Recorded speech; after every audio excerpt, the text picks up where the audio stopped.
I'm Tracy Townsend. I'll be taking you through this week's top stories.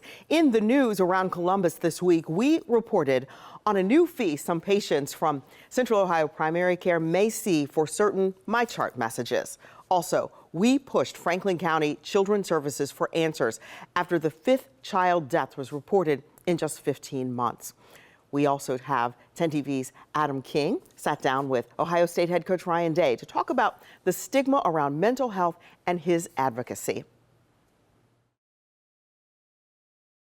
It's heartbreaking. When it comes to children's services in our state, Representative Dontavius Gerals says something's got to change. 5 Franklin County kids died in the span of 15 months.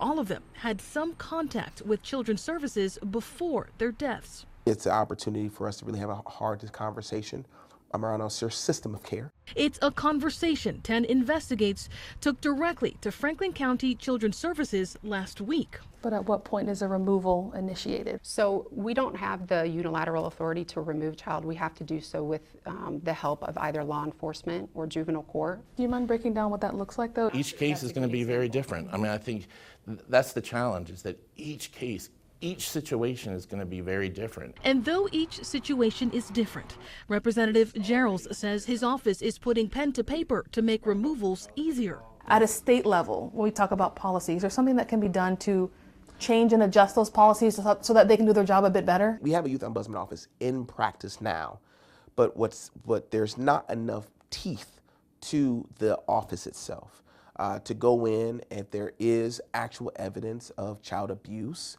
that they can go in, remove the child, do an investigation, and see exactly what's going on in that home. He says the legislation he's working on would also expand who is a mandatory reporter of child abuse, and he hopes to address gaps for where kids are placed if they're removed from the home. I don't want to see a child removed from a home that was abusive and then only find themselves in the criminal justice system because we lost them, right?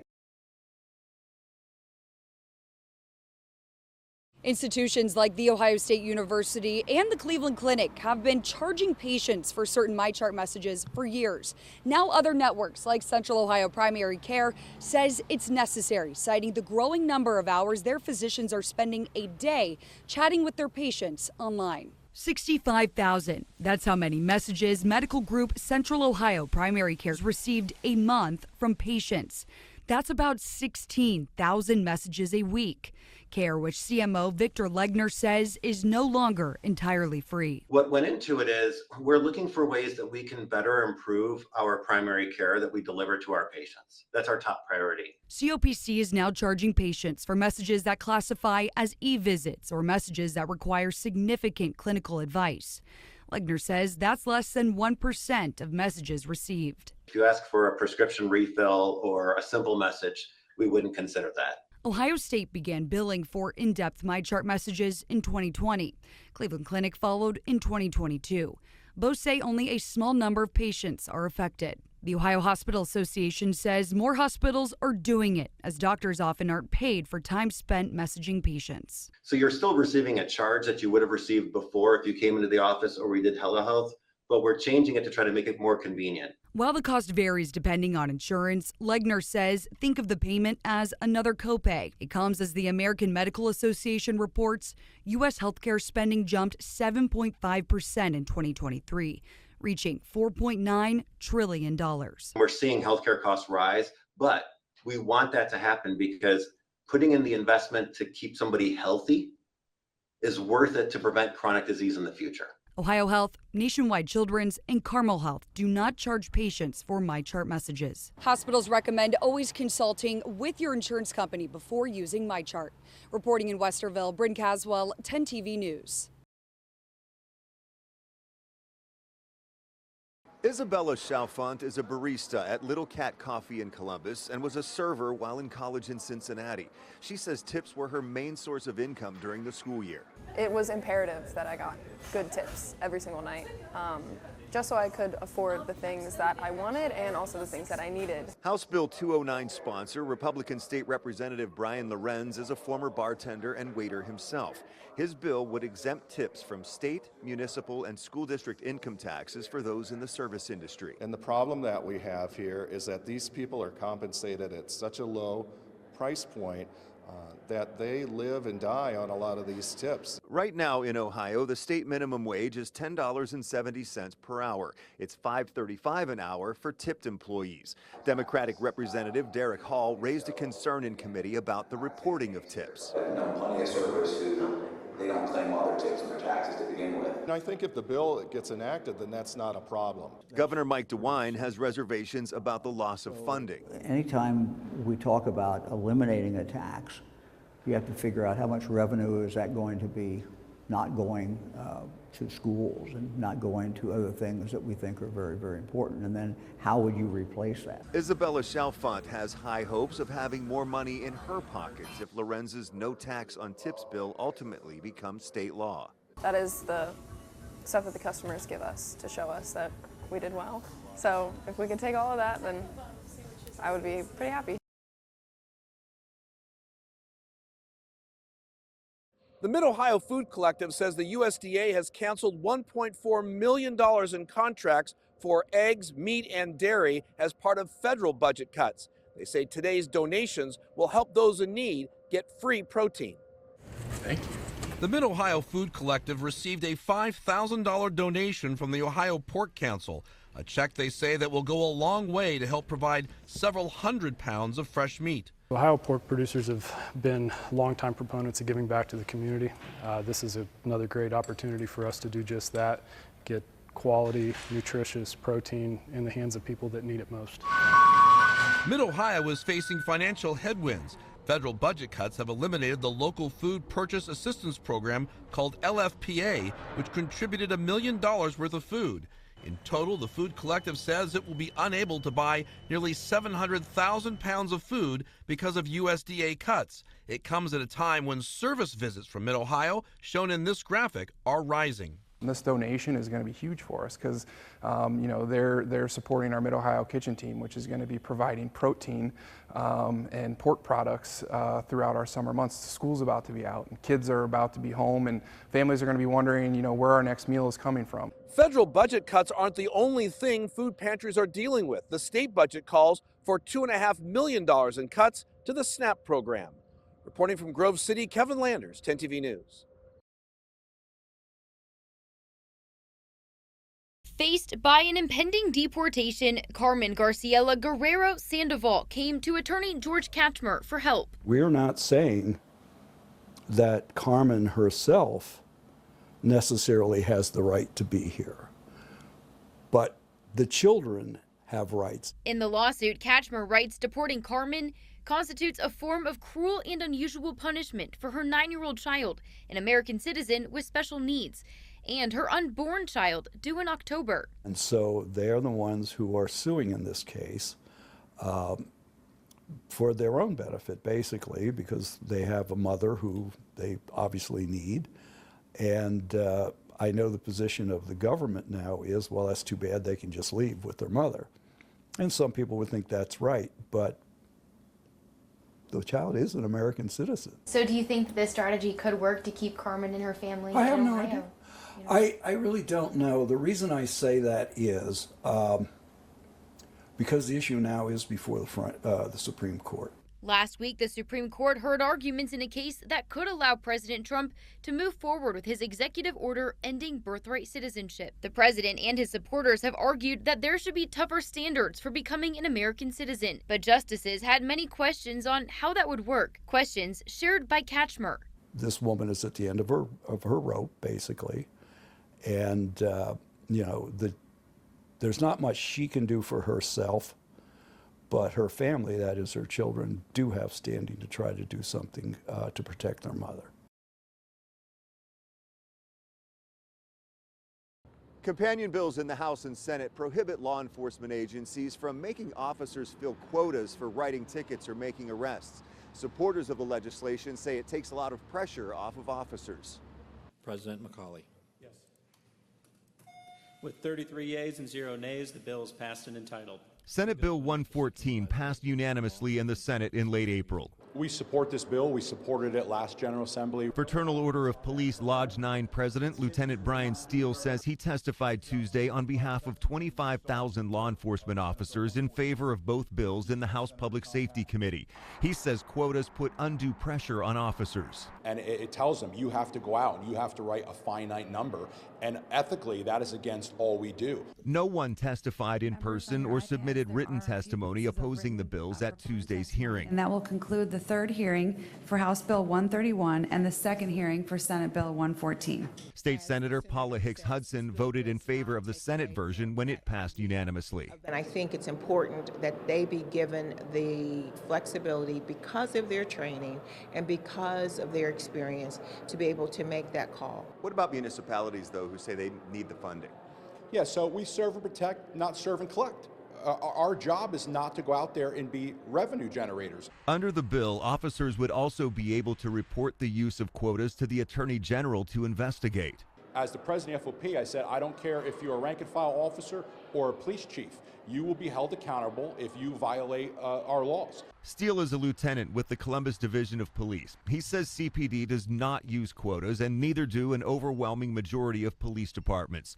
People we talked to in the city mostly agreed off camera that they don't support quotas. Kathy Kavanaugh may have summed up their feelings best. I don't think there should be quotas. If they're doing something wrong, you should get pulled over. If you're not, you shouldn't. The House Public Safety Committee did not vote on either bill today. They'll have another hearing at a later date.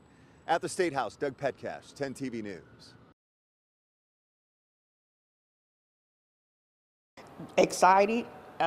He FaceTimed me every day. So when I got the phone call, I thought it was him. Akilah Wade has to talk about her 1-year-old grandson, Daimar, in the past tense. He was a beautiful baby. Daimar overdosed on fentanyl in February 2024. My son, it just seemed like he's just, response. Yeah. Did he sleep breathing? Yeah, he sleep, but it seemed like he's slow breathing. The coroner's office classified his death as a homicide due to acute toxic effects of fentanyl. The coroner also reported that the level was high enough to kill 4 adults. There was also cocaine in his urine. I just want to see her get help. Daimar's mother, Diamond Bird, was indicted in January for involuntary manslaughter and endangering children. In March, she was arrested in a stolen car that the owner later said was covered in fentanyl. Diamond was not charged with homicide, despite the coroner's ruling. She's been charged with manslaughter and child endangerment, but not homicide. I find that a little unreasonable, considering that he didn't take the fentanyl himself and he didn't purchase the drugs. It should be ruled a homicide.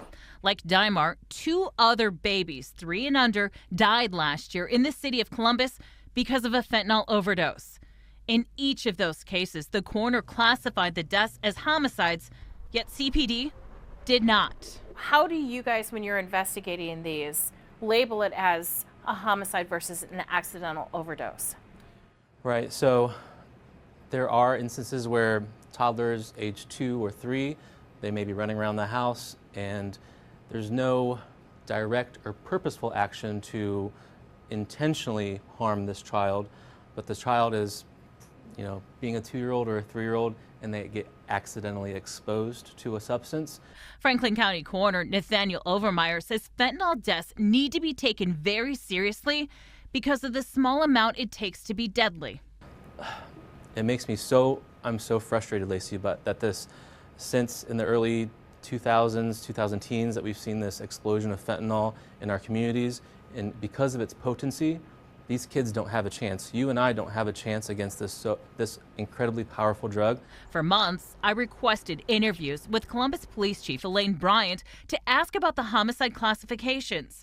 Assistant Chief Greg Bodker agreed to an interview. The coroner's office classified all of those as homicides. CPD did not. Why not? Well, I think you have to look at the entire set of circumstances. Bodker says CPD has to look at Ohio law and what charges are applicable, even if the coroner rules the deaths as homicides. Why the change in classification? I think it's facts. I think it's fact specific. Criminal intent, culpability. Those are important things when you're talking about murder. That's not a good enough answer for Daimar's grandmother. If you could talk to the police chief over at Columbus Police Department about the decision made not to charge this as a homicide, what would you say? Do better. You know, do better. Fentanyl is a dangerous drug, and we got to hold people accountable. And we reached out to the Franklin County Prosecutor's Office. They said in a statement they work with investigators at CPD, and the prosecutors determine the appropriate charges. In Columbus, Lacey Crisp, 10 TV News. How y'all doing out there?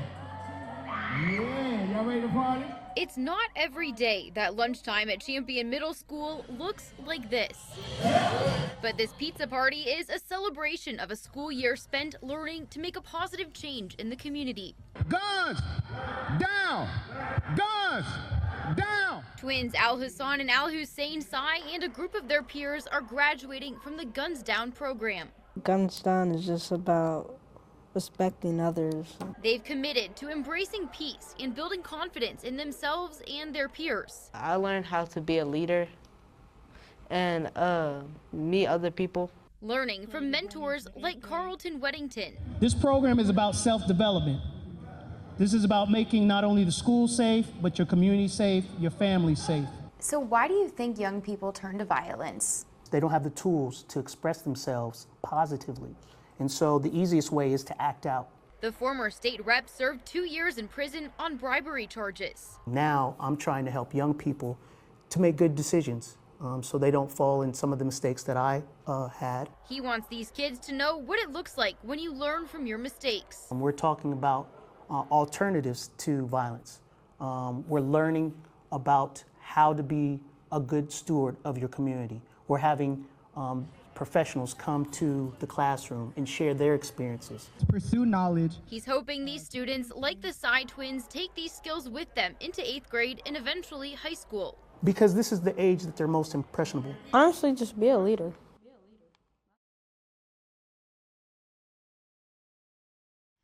The trophies reflect his biggest wins. One reason you get into coaching is have an impact on young people. But one of Ryan Day's largest impacts isn't in this room. A lot of areas to unpack when it comes to mental health. It's showcased here and shared here. Told me they were scared, told me they missed their friends. A family now national champions, always a champion for mental health. I think the stigma about talking about mental health or saying maybe I need a little help in this area or I'm struggling was a sign of weakness. It's actually a sign of strength. Day has shared the stories growing up dealing with the loss of his father to suicide. I think when people hear mental health, and it really happened to me a lot when I first came out with the story about my dad, was like it got heavy. But that's all the way down the river like we're talking about. Like, let's talk about getting to the point where, you know, if there's something that needs to be addressed, it's treated the right way. In our everyday life, everybody deals with mental health. And building up this resilience is a much different perspective than talking about suicide and overdose. That word, resilience, it's a major part of the family's focus. The resilience that our team had to show, you know, some people talk about if we didn't go through the losses we did, would we have accomplished what we accomplished? I still say yes, but I don't think it would have been as dominant. You know, we had to come out the back end of it, but that's just life. And so the more that we can talk about this resilience, I feel like the more that we all understand it, the more we can battle this thing. The Days have the Resiliency Fund, and along with the Kids Mental Health Foundation, they've donated millions for the next step in mental health. It's the access part of things and understanding that there are different levels to where we are on this river. And certainly we all see the extreme part of it down the river, but where are we at in the rest of this journey in mental health? And so having the facilities, having the access is going to be critically important, but also just the understanding of where we are in it all. They share that importance in speeches, in the foundations, but it also shows inside the Woody every day. I think for our guys to see, you know, the stance that Nina and I take publicly and my family in this mental health space allows them to realize that, hey man, like this is not a sign of weakness, but knowing that it's okay to ask for help and get help, and it's only going to make you a better football player and then eventually a better dad and husband. The Days don't do it for the applause, but every day the importance of their message shows in Columbus. The amount of money and time and the spotlight that you've given to mental health, has it ever hit you that you and your family have likely changed, maybe saved hundreds, thousands of lives? I don't really think about it a lot, but when we do hear the stories of players, some of the stories which you know, the public knows, many of which you don't know. I mean, I got a call the other day that took me off my seat from a parent of somebody who's not in the program anymore, and just talked about how, you know, we saved their son's lives or their life, and it was just one of those moments where you're like, yeah, this is why we do what we do, because, you know, that's why you get into coaching.